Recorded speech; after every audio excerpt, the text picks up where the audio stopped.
Once in an epoch shrouded by the mists of bygone days, wisdom bubbled from the spring of consciousness in stalwart philosophers known as Stoics. Epictetus, Seneca, Zeno, these venerated architects of thought, crafted an answer to life's complex equation, managing the beast known as desire.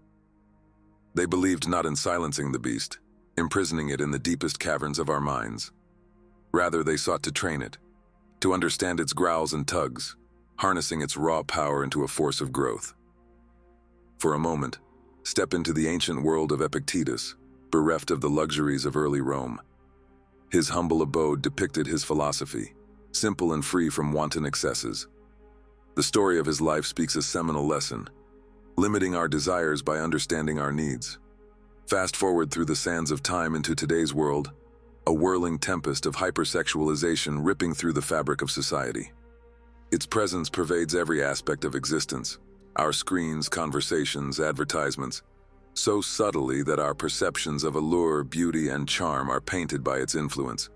Contemplate a modern tale, that of Miss Eve.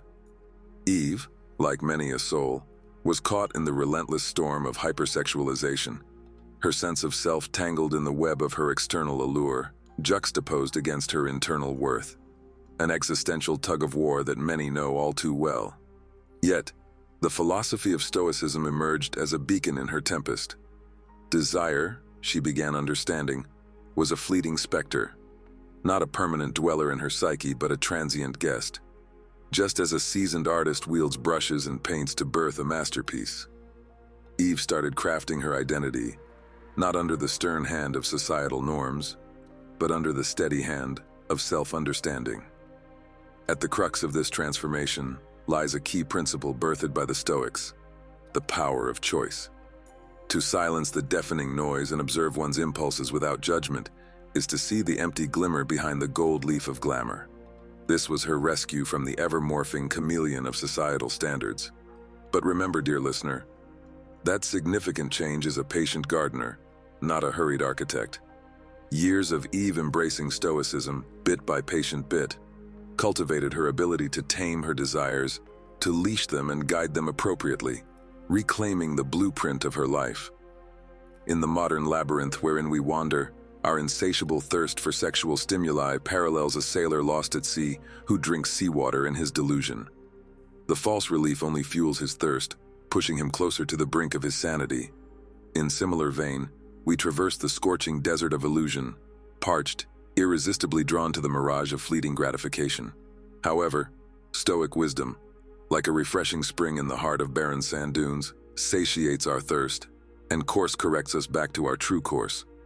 As you engage in the dance of reality, recall the Stoic perspective of desire, not something to furiously shun, but simply to understand, control, and work with. Just as understanding the phases of the moon deepens our appreciation of the night sky, so does a comprehensive knowledge of desire unshackle us from its chains. Reflect on the narratives of Epictetus, of Eve, dear voyager. Feel the ember within you, the potential for mastery over wavering desires. Picture a world where your inner peace is a fortress, immune to external chaos. It's not a fanciful dream but a tangible destination. With the sweet perfume of self-understanding and the lantern of Stoic wisdom illuminating your tourist path, the grand journey towards self-mastery isn't a distant shore.